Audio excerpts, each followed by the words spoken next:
Good morning, everyone. Welcome to Malta. Mr. Speaker, Ombudsman, distinguished guests, ladies and gentlemen. Welcome to this international conference organized by the Parliamentary Ombudsman of Malta to commemorate the 30th anniversary of the establishment of the Office of the Ombudsman in 1995. This conference is being held with the support of the Association of Mediterranean Ombudsmen and the International Ombudsman Institute. I am Professor Anne-Marie Teik, and I will serve as rapporteur for the proceedings over the next 2 days. We have gathered here in Malta to reflect on a timely and important theme: upholding good governance in challenging times, the role of the Ombudsman. Throughout this conference, we will examine 4 key areas: building public trust, protecting the vulnerable, advancing ethical governance, and embracing technological innovation in the age of digitization and artificial intelligence. To begin the opening ceremony, it is my honor to invite our host, the Parliamentary Ombudsman of Malta, Judge Joseph Zamit McCain, who also serves as Secretary General and Treasurer of the Association of the Mediterranean Ombudsmen, as well as a member of both the IOI European Regional Board and the IOI World Board. Zamit McCain, thank you.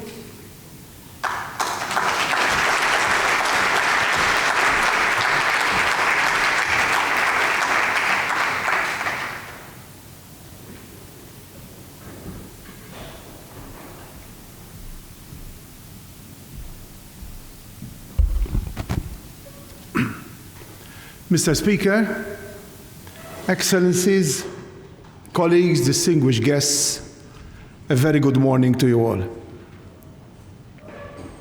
The Office of the Parliamentary Ombudsman of Malta is 30 years old. It is an institution, however, that does not have an expiry date and is here to stay. It is an institution with which to reckon because it stands firmly to protect the rights of all, seeks to ensure fairness, stands for real justice beyond red tape, and fosters good governance in its true sense. It is an institution that does not have to roll the drums to do its job well, and all can comfortably turn to when they feel aggrieved by acts or omissions of government. Over the years, the institution has remained fresh and crispy in its actions and has managed to make a positive difference in the lives of people, including the public service and the public administration itself. The political class, to its credit, has over the years acknowledged the importance of the office by moving forward the institution from one regulated by an ordinary Act of Parliament as it was in 1995, and therefore objectively influenced by the simple majority rule, to a constitutional office in 2007 backed by a 2/3 qualified majority rule, and without therefore the risk of deadlock, mechanism, entrapments, and continue to be further strengthened in 2020. The institution is trusted, credible, and effective at home and abroad. Unlike what a handful think, the Office of the Ombudsman is definitely not a toothless institution. Nor is it a paper tiger, nor is it a burden on the public purse. The office has insisted with the administrative organs of government that they have an obligation to abide strictly by the rule of law and be fair in their day-to-day operations. As always, there are ways and ways how this target can be achieved. Past experience has shown that when the public administration is approached in an aggressive manner, such confrontation could, in the long term, prove inconclusive. As far as remedies are concerned, especially in matters that concern the vulnerable and the forgotten, the office is not only impartial and independent of government, but delivers. What still needs to be improved is for the public service and the public administration to do their part to be better administrators and service providers by mending, adjusting, or changing their ways whenever the common good so requires. Although the Office of the Ombudsman does not impart executive orders, I say thank God for that. This is not because it is a weakness, because its recommendation carries strong moral authority. Implementing recommendations of the office reinforces good governance and encourages public confidence. Shaking the status quo does a wealth of good. Government bodies cannot afford reputational damage or experience an erosion of trust whenever they put aside the recommendations of the Ombudsman or the Commissioners. It is a shared global understanding that independent oversight is not merely a check on government, but a vital feature of democratic maturity. Oversight institutions are not isolated actors, but part of a mosaic of democratically accountability and public trust. Good governance in the administration of public works is crucial to ensure verifiable respect for human rights. Independent institutions like the Ombudsman are essential for the promotion and protection of human rights. The lessons of history have proved that transparent, responsible, accountable, and participatory governance are prerequisites for the true respect of human dignity and the defense of human rights.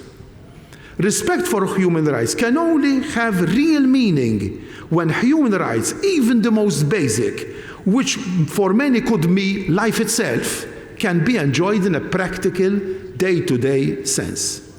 Governments cannot afford to pay lip service to all that concerns the promotion and protection of human rights. This conference brings together esteemed colleagues, experts, and academics. The Office of the Ombudsman of Malta is honored and thankful to you all for being here with us today. These 30-year anniversary celebrations are not an occasion of remembrance that will be next month in November, but a commitment for the future. The responsibilities of the institution will not diminish, but are destined to grow in complexity and relevance. We are committed to deepening our work in emerging fields of concern and to reinforcing the view, growing in strength across Europe and beyond, that good administration is not simply a best practice, but that it is a fundamental right. We recognize that many who have placed their trust in our office, we embrace the future with confidence, knowing that the mission of the Ombudsman remains central to any society. To conclude, we are determined to move forward with our international partners to ensure that independent and impartial oversight remains a reality, where everyone matters, to ensure that every person receives fair treatment. Thank you all.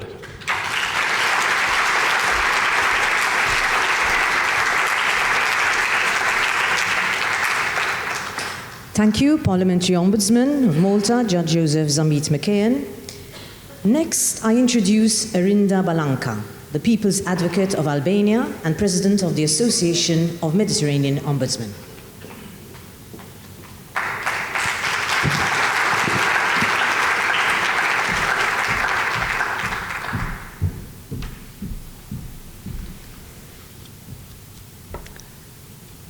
Honorable Judge Emeritus Joseph Zamit Mekin, dear Mr. Speaker, dear European Ombudsman, dear Secretary General of Venice Commission, dear and honorable colleagues, ladies and gentlemen.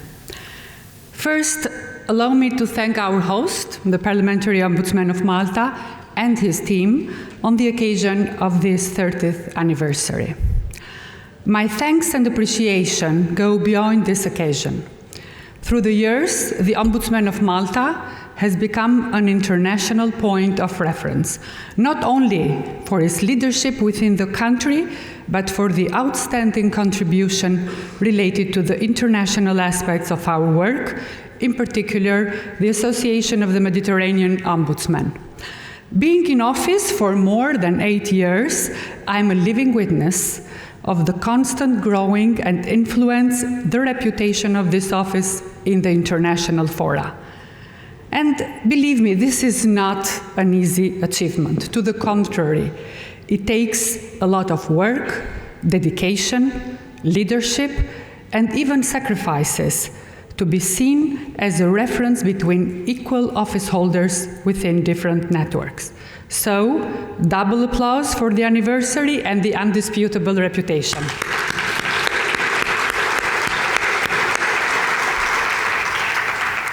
On the other hand, it is a special privilege to deliver these opening remarks alongside esteemed personalities on the ever-relevant topic, upholding good governance in challenging times, the role of the Ombudsman.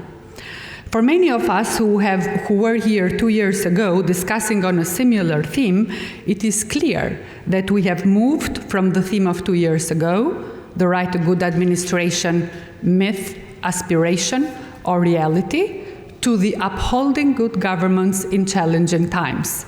This means that all our dilemmas on the myth and the aspiration have been wiped away as we recognize the necessity of the good administration as a reality demanded from our people and gave ourselves a role to uphold it in these challenging times. As we recognize the good administration as a reality, it is important to recognize the tremendous importance and contribution that has been given on this regard from the European Charter of Fundamental Rights, that has recognized the right to good administration as a human right. Regardless of its regional, or even if you want, it is restricted formal validity, only within the European Union, the boost that this provision has given to the notion and concept and practical implementation of good administration is undisputable. This shows how important are the standards. Once we have achieved these standards, once we have identified these standards, it is much easier for soft power institutions like ourselves to indicate them as a way, as a role model, as a milestone to be achieved. Perhaps today is also the moment to reflect on a less enthusiastic note, not only on the good administration, but on the broader concept of the rule of law itself. These two not parallel lines running apart, the rule of law and the good administrations, are lining apart, but at the other way are in a way corresponding to each other. While the good administration is the living expression and the daily interaction between the state and the citizens, the rule of law provides the foundation for it. Where the rule of law weakens, good administration quickly becomes weak also. And where good administration fails, the promise of rule of law is left unfulfilled. Our task as Ombudsman is to hold these concepts together, ensuring that legality is not only respected in principle, but also practiced in every administrative decision that impacts the lives of our citizens. Building on this, I'd like to bring to our discussions, one of the most recent findings on the state of rule of law in Europe. Earlier this month, I participated in a hearing of the Committee of Legal Affairs and Human Rights of the Council of Europe on the updating the Venice Commission Rule of Law checklist. This happens it happens that together with me there was as well Professor Laurent Petch, the Dean of the Law Faculty of Sutherland School of Law, who has done some very important research on that. So there is research now showing that since 2016, around 77% of the countries studied have experienced a recession in the rule of law. Updated scholarship calls this process rule of law backsliding. This is a global trend that we must take seriously as a warning signal also in our work as ombudsman. Recent events, such as the war in Ukraine and the conflict in Gaza, illustrate how the armed conflicts and violence can accelerate backsliding in rule of law and human rights through attacks on civilians, mass displacement, strained judicial safeguards, and the normalization of emergency powers. These crises remind us that when the basic architecture of legality is shaken, rights protection quickly reach low levels. At the same time, any sustainable step towards the de-escalation and sustainable peace in Gaza are welcome news. If sustained and paired with unhindered humanitarian access and accountability, they can have a direct positive impact on the protection of rule of law and human rights. For ombudsman institutions, even when such conflicts lie behind our formal jurisdiction, they test domestic resilience and public trust, underscoring why our vigilance, independence, and insistence on legality must not waver.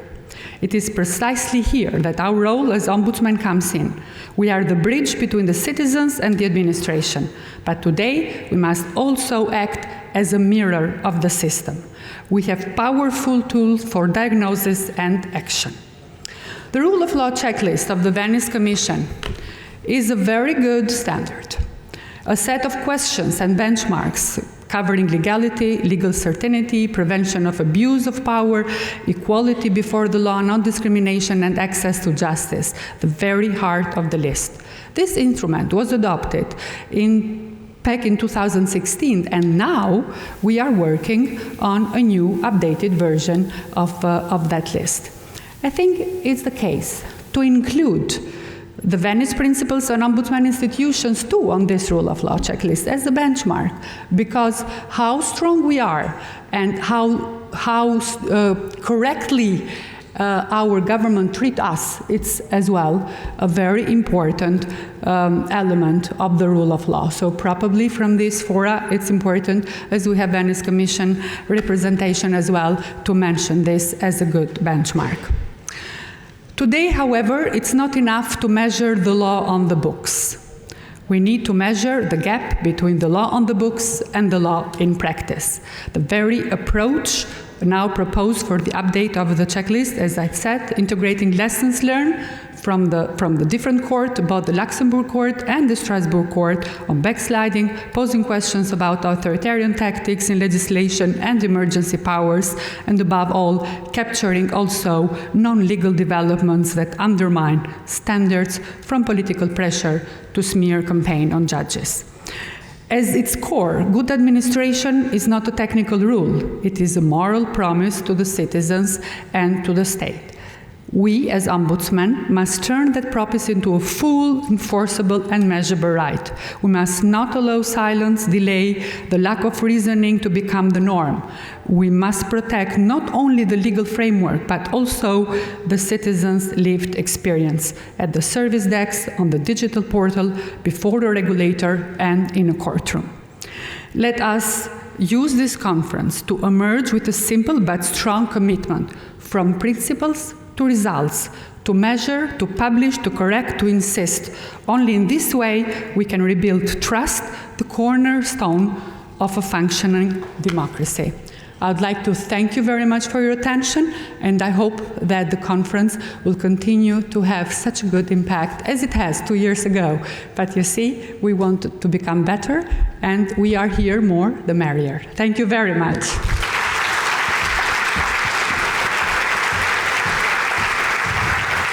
Thank you, Irinda Balanka. President of the AOM and People's Advocate of Albania. Next, we have the President of the International Ombudsman Institute and Ombudsman of Montreal, Canada, Ms. Nadine Malio, has kindly shared a video message for this occasion. Ms. Malio's message reflects the Institute's ongoing commitment to strengthening ombudsman institutions worldwide and highlights the importance of cooperation and solidarity in promoting good governance and the protection of human rights. Let us now watch her message. Distinguished guests, esteemed colleagues, allow me to extend my warmest greetings to the honorable dignitaries joining this important gathering. In addition to my dear colleagues, Mr. Joseph Zemit McKeon and Mr. Rainier van Southen.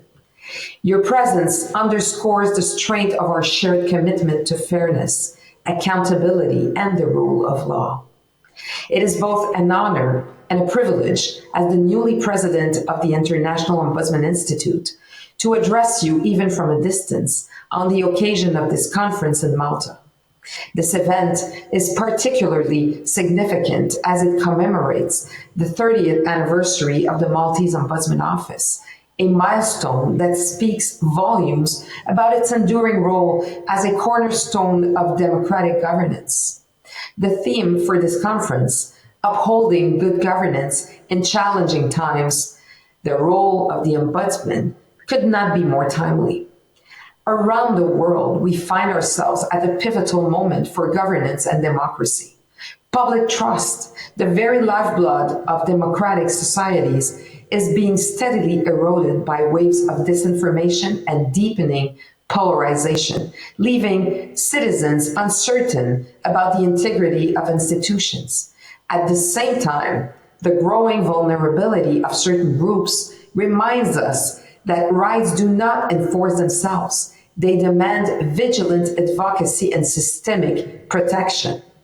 Ethical challenges persist, calling not merely for compliance with rules, but for a profound renewal of integrity, transparency, and accountability at every level of public life. And as technological innovation accelerates, most notably through artificial intelligence, we face a paradox of progress.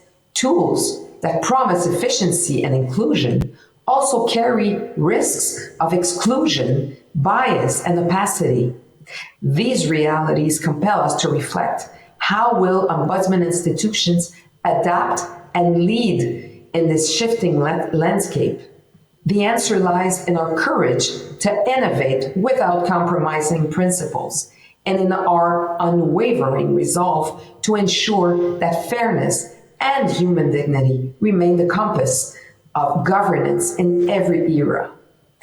In these circumstances, our mission is clear: to act as independent, courageous, and accessible guardians of fairness. While we do not command coercive powers, we wield something far more enduring: the moral authority and credibility of our recommendations. We must embrace innovation, deepen collaboration, and remain steadfast in defending the principles of equity, transparency, and human dignity. Together, we can ensure that every individual knows there is an institution ready to listen, to act, and to protect their rights. Although I cannot be with you in person, I join you in spirit and purpose. May this conference be not only a forum for reflection, but a catalyst for action, strengthening our capacity to build societies that are more just, inclusive, and resilient. Congratulations to the Office of the Ombudsman of Malta, to Joseph and his wonderful team on this remarkable 30-year journey, and my heartfelt thanks to each of you for your unwavering dedication. I wish you a most successful and inspiring conference. Grazie.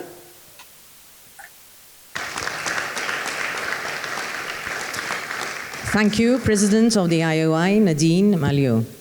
It is now my pleasure to introduce Mr. Rainier van Southen, National Ombudsman of the Netherlands and the President of the European Regional Board of the International Ombudsman Institute.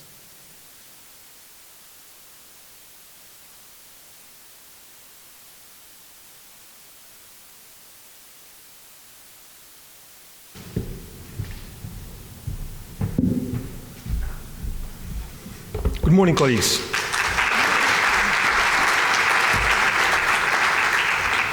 Congratulations, Joseph, and your colleagues. Doing a wonderful job, being a good friend, working together very closely.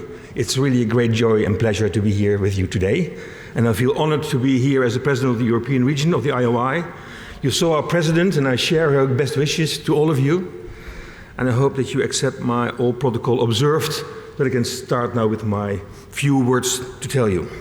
You know, the big risk of such a conference is that we are agreeing from the first minute till the last on all the topics.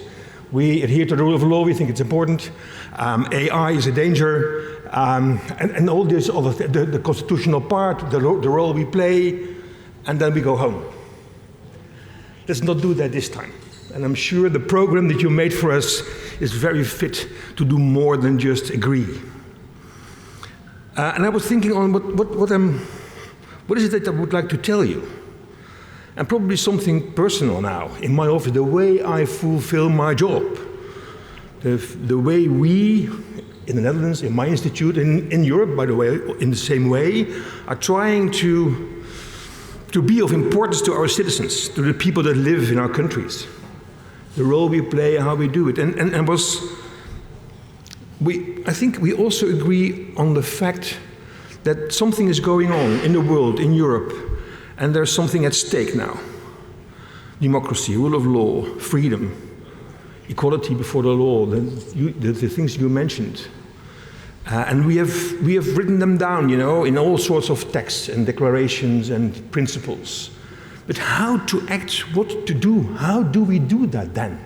Every day, from 8 in the morning till late at night. I suppose we all work very hard. Every day. And I was inspired by a book written by Timothy Snyder. Probably you know him.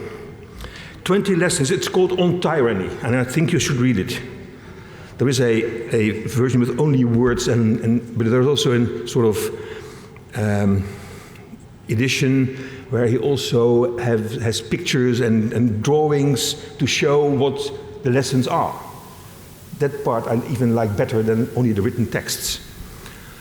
20 lessons. He wrote for us, for everybody, but certainly also for himself, how to overcome how to survive actually in these challenging times. I will not go into all the 20, you should read it for yourself, but I picked some out. And actually, I think what helped me in the last 10, 11 years that I'm in office, and since something was happening in the United States some 8 or 10 years ago, and now in Europe, in my own country, by the way, in a sort of same pattern, we see it. It's number 10. Not Downing Street number 10, but lesson number 10. Believe in the truth. We must show in the way we act, the way we write, the way we talk with authorities, with citizens, with everybody, that we believe in the truth. If we do not longer show that we believe in truth, then our work is gone. We are of no value for our citizens. So that's number 1. And of course, I know you share that, but it's not easy to do that, to show every moment of the day, independent of whom you're talking with or talking to show how important it is that you will not go with those who do not believe in the truth, who are falsifying the truth, who are speaking untruth. And as ombudsman, what do? We work for our citizens. We have the case, we have the complaints, we have signals, and we do research and investigate. Keep doing your investigations. Keep doing it. Don't stop that. It is important that you show that you know what is happening in such a case, what the facts are. Never give in when it comes to the facts. And facts you only establish when your investigation is done in a proper way. So investigate. Also a very important lesson. Don't stop investigating, because what we see around us is that people stop investigating. They are acting on only words or ideas or preconceived ideas most of the time. So never give facts without investigation. We need strong institutions, and if you think of your own office and of your own, let's say, your own behavior, how to show that you're a strong institution. You cannot do that on your own. You're not just strong on your own. You can be strong by practicing. I go to the gym every morning, you know, that makes you strong. But you need others to make you strong. So go and look for alliances. Go and look for good friends, like the Ombudsman of Malta. And you know, there's also this list of sustainable development goals. Number 16, I think, is on strong institutions. Put yourself in that position. Go for these sustainable goals. Show that you are an institution that is worthwhile to listen to and speak with authority. We know that our institutions only can prosper when we are part of a really democratic society, where the rule of law is number one, and where Parliament plays a good role, where the lawmaking is in good hands, where the common good is number one on the list.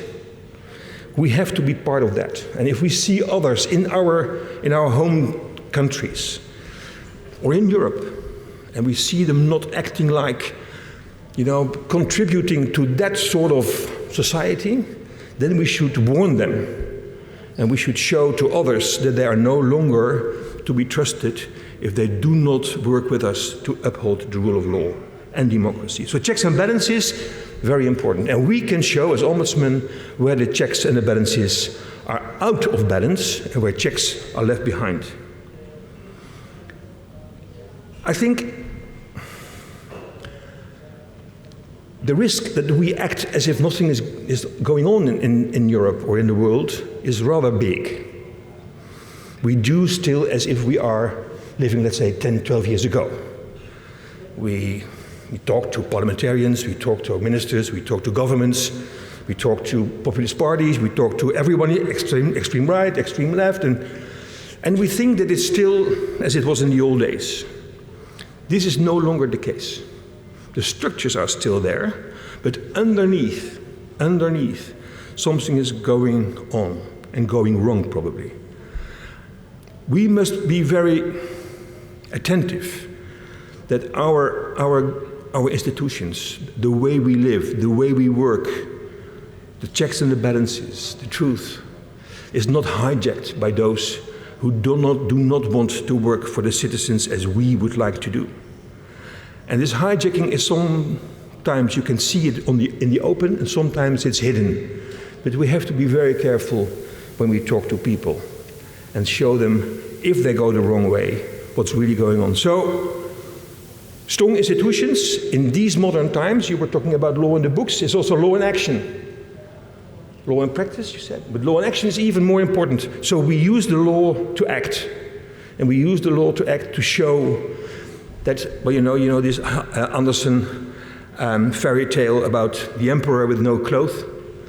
Sometimes I think I'm the one who's this little boy said, "Oh, look, the emperor has no clothes, the prime minister has no clothes, the king has no clothes, parliament has no clothes." Let's be that role, that little boy, sometimes, when it's appropriate, of course, not all the day, but from time to time, it's very helpful to show that what you hear and see, and what our citizens hear and see, is not what's really at stake.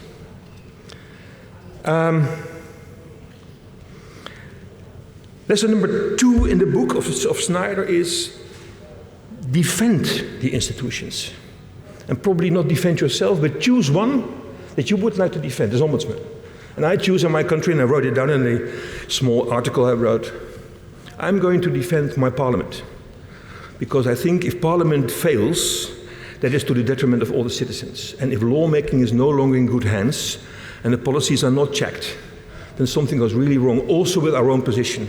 So I would advise you, on basis of lesson number 2 of Snyder, defend your parliament. And defending means also telling them what they do wrong and telling them what they do well. Number 1 of the lessons, and I'm almost finishing. Number 1 of these lessons. Do not obey in advance, says Snyder. Do not obey immediately. Think before obeying. Think before obeying. That's the most important aspect of our work. And then do it in daily practice. Every day, every moment, together with your colleagues.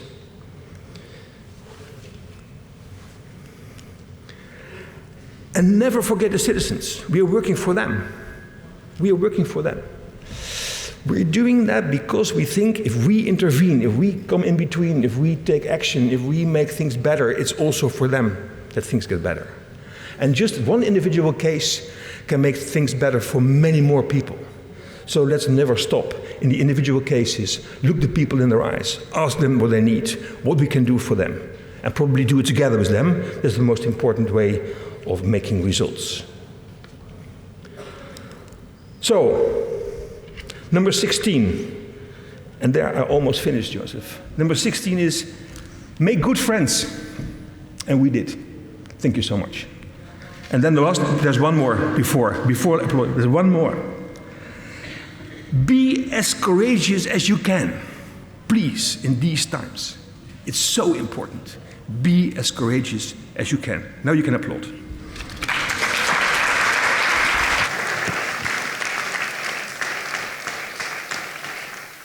Thank you, Rania van Zutphen, President of the IO Regional Board and National Ombudsman of the Netherlands. Thank you. It is indeed a great honor to introduce Ms. Teresa Añejo, the European Ombudswoman, who will address the challenges of ensuring good governance in today's complex environment and reflect on how ombudsman institutions can strengthen public trust in administration.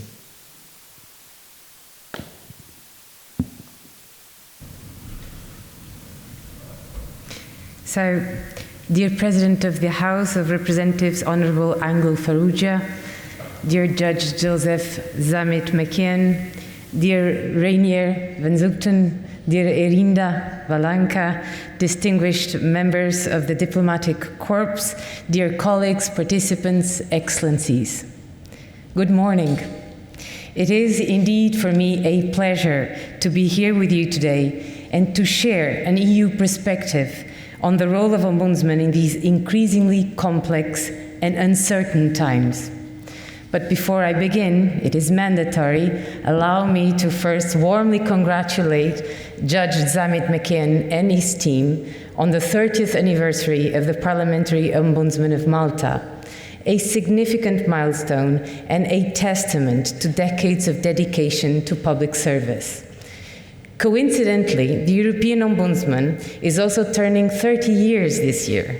So two institutions founded in the same year in different parts of Europe, but united by a shared mission to uphold fairness, accountability, and good administration in public life.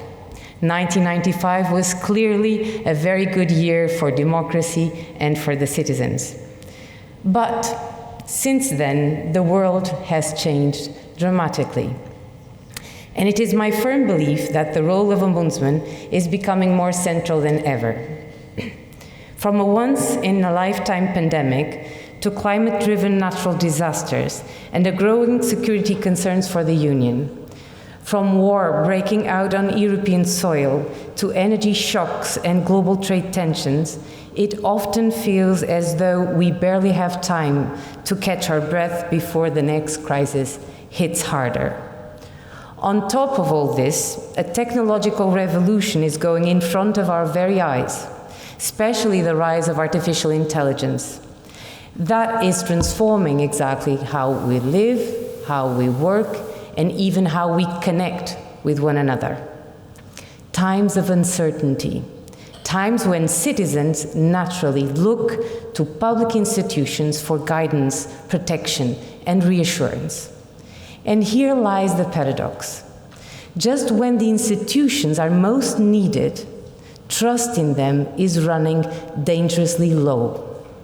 Of course, there can be many reasons for this. Political polarization, disinformation, a sense of detachment from decision-making. But from the perspective of ombudsman, one fundamental problem stands out. Democratic decision-making, which is deliberative, inclusive, and often slow by design, is struggling to keep up with the speed and the complexity of modern governance. Decisions today are more urgent, much more technical and complex than ever before. In the European Union, policy making is expanding into new areas, from digital regulation and artificial intelligence to defense, health, and security, all critical fields that directly impact citizens' rights and daily lives, generating intense public interest, scrutiny, and debate, especially in an era where general information is widely accessible and digital participatory tools are emerging, giving a new lease of life to the right to participate in democratic life. But here's what I see: a growing disconnection between what citizens expect, that is, to be involved, to be properly informed, to be heard, and what institutions can currently offer, or may I say, do not offer, which is the necessary tools to respond to society evolving needs. And when people constantly feel left behind, trust in public institutions inevitably erodes. We should not then be surprised if even technically sound system of administration as ours is perceived as undemocratic or illegitimate. This challenge is especially clear at the European level, where the bonds between the EU and its citizens, though growing, are still young and less deeply rooted than those at the national level, which makes it even more essential for inclusiveness, transparency, accountability, and responsiveness to be at the heart of everything EU institutions do. It's not just about good administration, it's about good governance and ultimately trust. And without trust, can we truly be prepared to face the uncertainty that surrounds us? The European Ombudsman's casework regularly reflects these systemic tensions: lack of transparency, access to documents delayed or denied, delayed responsiveness to citizens' inquiries, failure to involve stakeholders meaningfully in public consultations, weak accountability, and growing dissatisfaction with conflicts of interest of those involved in policy and decision-making. These are not minor administrative setbacks. They signal a deeper and very dangerous misalignment between expectations and conferrals. For illustration, let me share one example focused on participatory democracy. In response to major geopolitical shifts, a key European strategy has been to simplify existing laws across different policy areas, with a view to reduce burdens on economic operators and stimulate growth, innovation, and competitiveness. I don't believe anyone disagrees with this diagnosis, and I refer here to the main findings of the Draghi report, and actually the need for simplification in many areas. But the fact is that the Ombudsman Office is already handling 3 ongoing inquiries related to this process.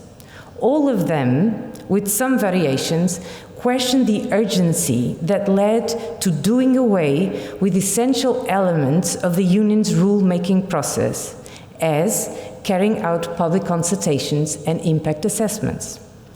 Institutions, of course, must remain or become agile, but this agility should never come at the disproportionate expense of legal certainty and participatory democracy. As European Ombudsman, my goal, of course, is to review what happened, but more importantly, it's to see the bigger picture, go beyond the procedural failures, and draw lessons for how we handle urgent lawmaking in the future. This structural, solution-oriented approach is exactly where the true value of an ombudsman is. Traditionally, our mandate focused on ensuring that EU institutions respect principles of good governance and good administration. But actually, first, more the principles of good administration, as legality, as impartiality, as fairness. But actually, today, the office is being increasingly called upon to support more transparency, citizens' participation, ethical standards, and accountability. And these are pillars of good governance. by addressing not only how institutions function, but how they are perceived. The Ombudsman plays a vital role in bridging the gap between administrative performance and citizens' expectations. In other words, building trust and creating positive impact. Our role is no longer just reactive, it is proactive, and at the same time, it is transformative. And because we are witnessing the steady growth of a common European administrative culture shaped by shared laws, procedures, and policy tools, it is of utmost importance that at this moment we also recognize the pressing need to work together on our common concerns, on our common problems, on our common aspirations as guardians of administrative governance. This makes the role of the European Network of Ombudsmen that I have the privilege to coordinate more important than ever, as we approach also the 30th anniversary in 2026. We should not only reflect on the progress made, but also look forward with ambition. ENO, the network, is much more than a network. It is a platform for shared learning, shared standards, shared tools, shared friendship, as you mentioned.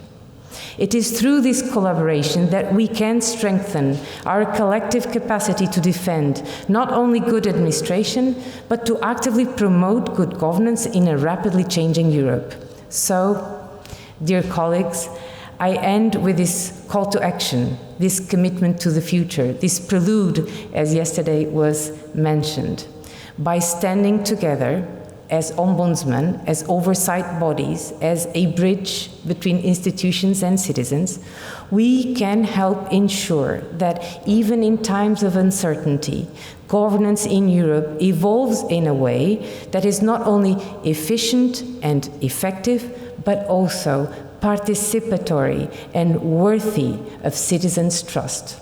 Thank you very much. Thank you, Therese Agnew, European Ombudswoman. To conclude our opening session, I would like to call upon the Honourable Angelo Farrugia, Speaker of the House of Representatives of Malta, to deliver the keynote address.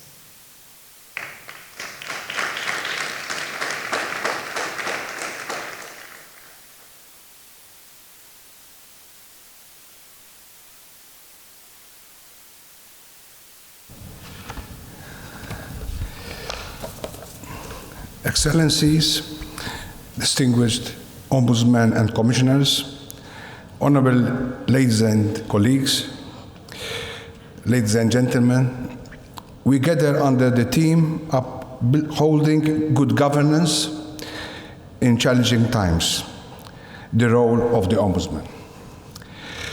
These are not just challenging times, I would say. They are defining times.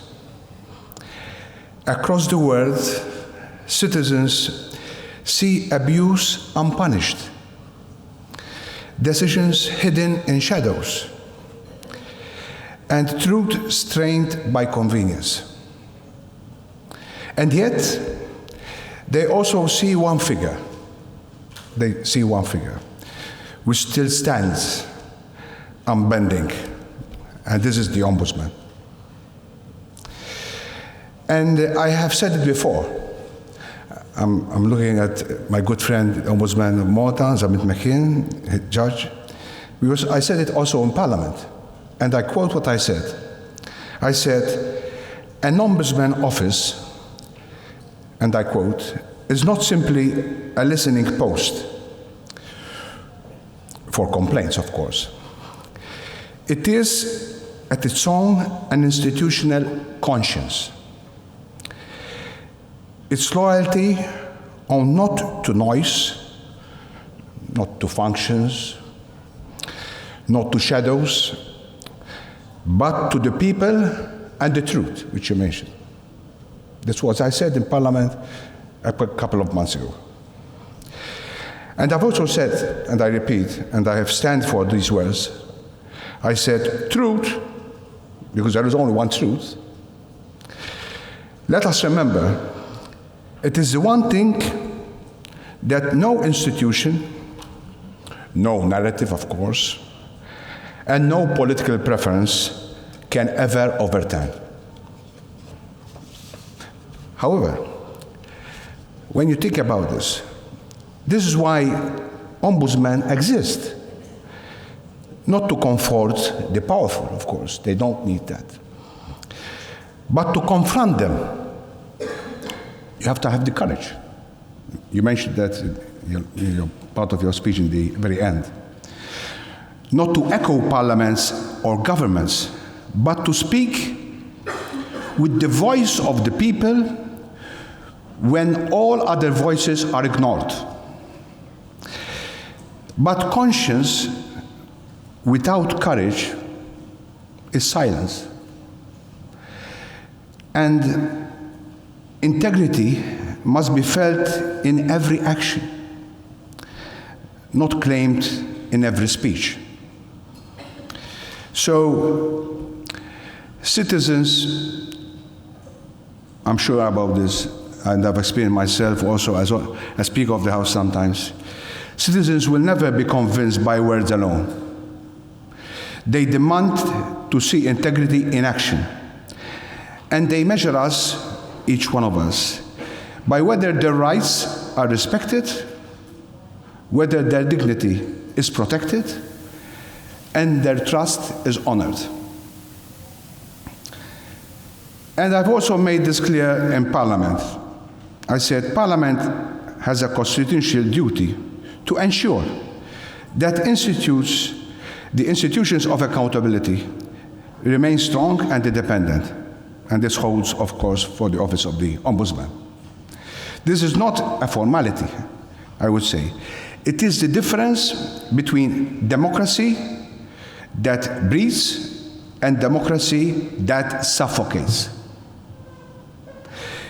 If oversight is weakened, if the ombudsman or ombudsmen in plural are ignored, then power becomes unchecked. And unchecked power, of course, is the enemy of good governance. The history of ombudsman proves that, I would quote the first European ombudsman, Jacob Soderman. He was the first one. He said, and I quote him, "must not be popular, but must be effective." That's what he said. And here in Malta, I have to say that our own ombudsman, Judge Joseph Zamit McKeon, has reminded us that this office, and I quote him now, should also be a protector of human rights. So, when you think about this, I mean, I always quote either Pope Francis or Nelson Mandela, and everybody knows why I go deep in their thoughts. But I quote Nelson Mandela about this. He taught the world that courage, because the ombudsman has to have the courage. Courage is not the absence of fear. It is inspiring us in more beyond it. That's what Nelson Mandela said, and he was correct. He also reminded us that strong institutions are always the shield of democracy.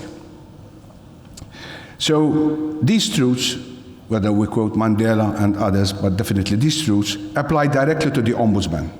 Because in times when power hesitates, and there are always moments where power hesitates, the ombudsman must not. And I repeat, the ombudsman must not. In times when citizens feel abandoned, the ombudsman must be present.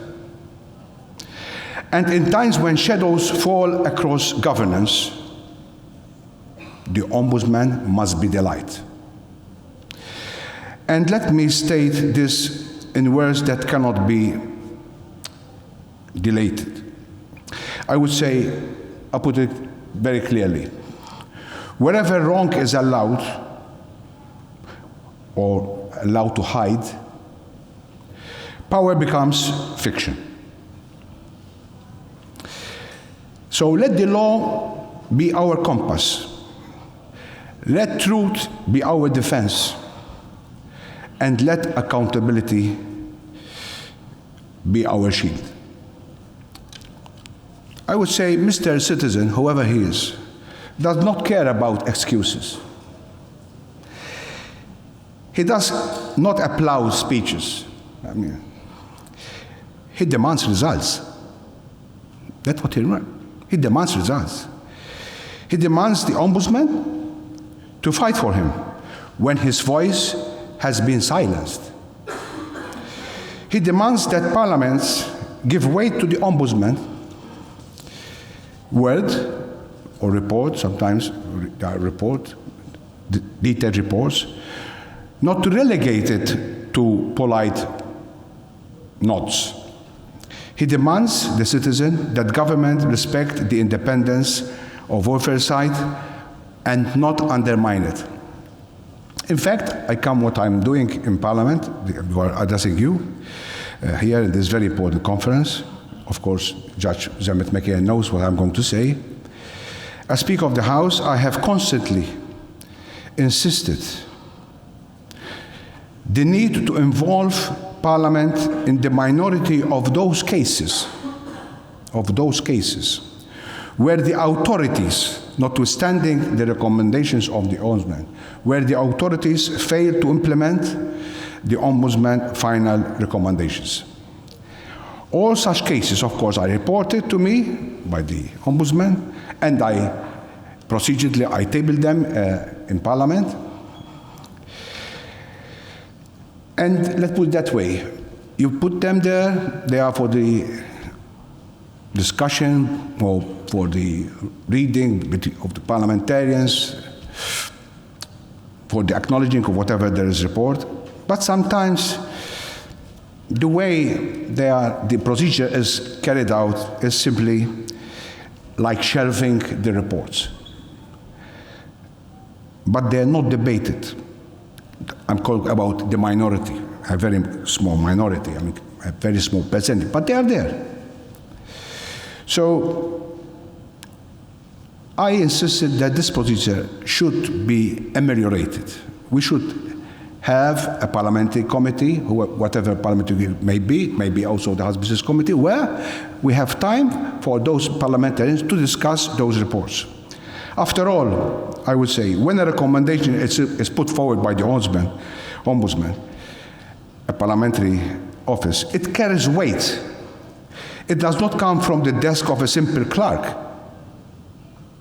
but it comes from the pen of the Ombudsman himself, and therefore, I am insisting, as Speaker of the Parliament, that the Parliament has a duty to give it the seriousness but also the consideration it deserves. So these are recommendations that must either be acted upon or else, in the absence of that, explained with clear reasoning as to why they are turned down, not merely shelved or allowed to pass by. So, Excellencies, colleagues, Ombudsman, history is not written by those who whisper in comfort. It is written by those who speak when silence is demanded, by those who uphold the truth even when it costs them. Because sometimes when you say the truth, it has a very cost, a very heavy cost. And I know what I'm saying.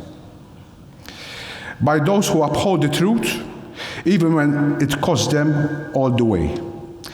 By those who remind us, authority, that it exists not only to serve, which is important, but never to dominate. Today, in Malta, it's my pleasure to be here with you to mark the 30 years of the Office of the Ombudsman.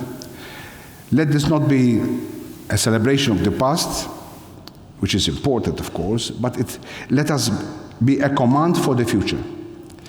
Let every Ombudsman here leave this room knowing that eyes are watching, not the eyes of governments, not the eyes of parliaments, but the eyes of the normal citizen. They will measure you not by your titles, but by your courage. Ladies and gentlemen, in these challenging times, which are mentioned earlier in my speech, the Ombudsman is not a necessary to democracy. The Ombudsman is democracy himself. Last line of defense of democracy. And truth, and I will repeat it, will and should always prevail. Thank you very much.